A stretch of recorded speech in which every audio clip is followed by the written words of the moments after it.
Bonjour à tous et bienvenue dans Génération Reconversion, l'émission qui vous permet de mieux comprendre tous les enjeux autour de la réorientation professionnelle et la reconversion professionnelle. Avec nous, David Epée, bonjour. Bonjour. Vous êtes CEO et fondateur de Sensei, alors un organisme spécialisé dans l'accompagnement des personnes et des entreprises, que ce soit en matière de VAE, de bilan de compétences et aussi en reconversion.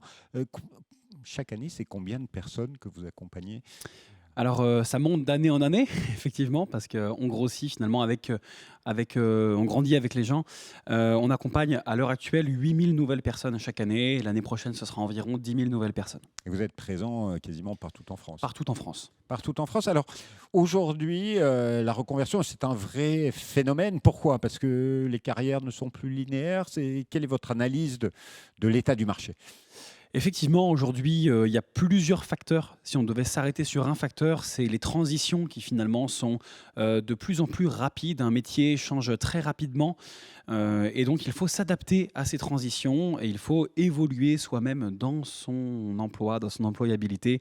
Donc c'est un facteur que je retiendrai pour répondre à votre question. Voilà, parce que bon, on peut dire aujourd'hui que bon, il faut se former tout au long de sa vie, mais il faut penser reconversion en permanence finalement aujourd'hui. C'est ça. Alors, reconversion, ça ne veut pas forcément dire changer totalement de travail, passer de comptable à fleuriste, par exemple.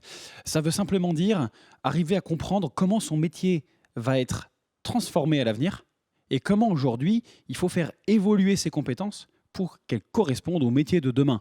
Ensuite, effectivement, peut-être que l'évolution de notre métier ne nous correspondra plus. Et dans quel cas, il faudra aller utiliser nos compétences qu'on a déjà dans un autre métier. C'est ça qu'on appelle effectivement une reconversion. Alors, vous parliez de révolution, d'évolution. Alors, il y a la révolution digitale, il y a eu la révolution développement durable. Et aujourd'hui, tout le monde pense à la révolution de l'IA avec, certes, de nouveaux métiers, mais beaucoup de métiers qui vont changer, voire disparaître. L'IA fait peur, mais pas pour vous. Oui, c'est vrai. Alors, à peine remis de cette transformation numérique, cette transition numérique, je pense qui n'a même pas été encore pleinement accomplie, bah, en fait, cette transition se voit elle-même muter avec l'arrivée de l'intelligence artificielle. Effectivement, cette intelligence artificielle, plutôt que de la voir comme un ennemi, comme un étranger, il vaut mieux essayer aujourd'hui de se l'accaparer. Et en fait, effectivement, tous les métiers vont être concernés par des mutations liées à l'intelligence artificielle, plus ou moins dans sa pratique quotidienne, ou alors comme d'un assistant qui peut nous aider à être encore plus efficace. Mais effectivement, il faut l'embrasser plutôt que le rejeter. Alors, est-ce que c'est possible de l'utiliser, l'intelligence artificielle, pour aussi réussir son parcours de reconversion Exactement. L'intelligence artificielle est de plus en plus utilisée dans les accompagnements à la mobilité, à la reconversion, voire de la formation, tout simplement. Parce que l'intelligence artificielle nous permet d'aller beaucoup plus vite. Je prends un exemple. Aujourd'hui, avec l'IA, on peut facilement analyser 20 ans de carrière en 10 minutes et en faire ressortir plus de 500 missions, tâches, compétences. Ça, c'est assez rapide à faire avec les bons outils d'intelligence artificielle. Or, un professionnel, lui, mettrait peut-être plusieurs jours, voire plusieurs semaines pour accompagner un bénéficiaire dans ce travail précisément. D'accord. Et c'est quelque chose que vous mettez en œuvre chez Sensei Tout à fait. Effectivement, nous, on utilise de plus en plus l'intelligence artificielle. On crée nous-mêmes notre propre forme d'intelligence artificielle au service, bien évidemment, de l'accompagnement. Mais comme je l'ai dit tout à l'heure, ça ne reste qu'un assistant. Ce qui veut dire que à l'œuvre, c'est un humain. On ne peut pas remplacer l'accompagnement humain. Par contre, il peut être optimisé, décuplé par l'aide de l'intelligence artificielle. Donc, l'IA au service de la reconversion par une analyse des carrières. L'IA doit être couplée avec l'humain. L'IA peut servir aussi à quoi? À définir, à mettre en valeur Exactement. Je poursuis l'exemple de tout à l'heure. Admettons que l'IA a balayé nos 15 années, nos 20 années de parcours professionnel. Elle nous a permis d'identifier des compétences cachées, des compétences transférables. Par exemple, comptable depuis 15 ans, j'ai eu l'occasion de former les nouveaux entrants dans mon service. J'en ai formé 70, j'ai pris beaucoup de plaisir à cela. Eh bien, en fait, l'IA va me permettre peut-être d'identifier ces compétences de formateur que je ne voyais même pas parce que dans ma tête, je pensais être simplement comptable. C'est un exemple, hein.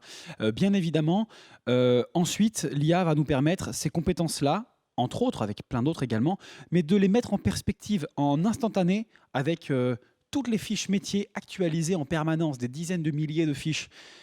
Et on pourra nous proposer, bien évidemment, d'un accès simple, mais les différents métiers qui correspondent aux compétences qu'on a. Et se projeter sur un plan de Exactement. reconversion. Voilà, c'est donc vous, pour Sensei, l'IA ne vous fait pas peur, vous voulez l'apprivoiser au service de vos bénéficiaires, mais aussi au service des hommes et des femmes qui travaillent chez vous. Exactement. Et même au service de tiers, puisque grâce à l'IA, on peut aussi facilement y voir clair dans ce millefeuille de dispositifs qui est parfois difficile, hein, à appréhender. Ben, à l'issue effectivement d'un projet qui émerge d'un accompagnement avec un consultant et avec l'IA, l'IA peut aussi nous aider à comprendre les dispositifs actuels et puis à savoir quels sont les meilleurs des dispositifs et des financements mobilisables aujourd'hui pour aller au bout de notre projet.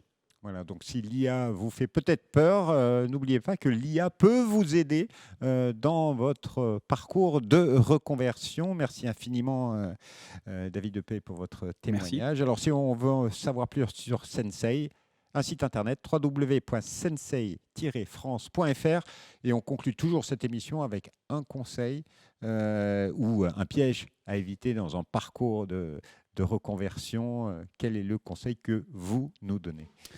Je dirais, faites attention à l'automédication de la reconversion. Voilà, des fois, on serait tenté de se dire, ah ben, je vais partir dans cette direction parce que j'ai fait une ou deux recherches sur Internet et cette formation me plairait. Oui, mais peut-être que c'est une voie sans issue, on va perdre du temps, de l'énergie, de l'argent. Faisons appel à des professionnels, quels qu'ils soient, publics, privés. Faisons-nous accompagner pour prendre la meilleure des décisions et avoir un beau résultat qui nous permet de nous épanouir dans notre carrière. Monsieur Depay, merci infiniment Merci beaucoup. pour ce conseil. Et quant à nous, on se retrouve bientôt pour un nouveau journal. Au revoir.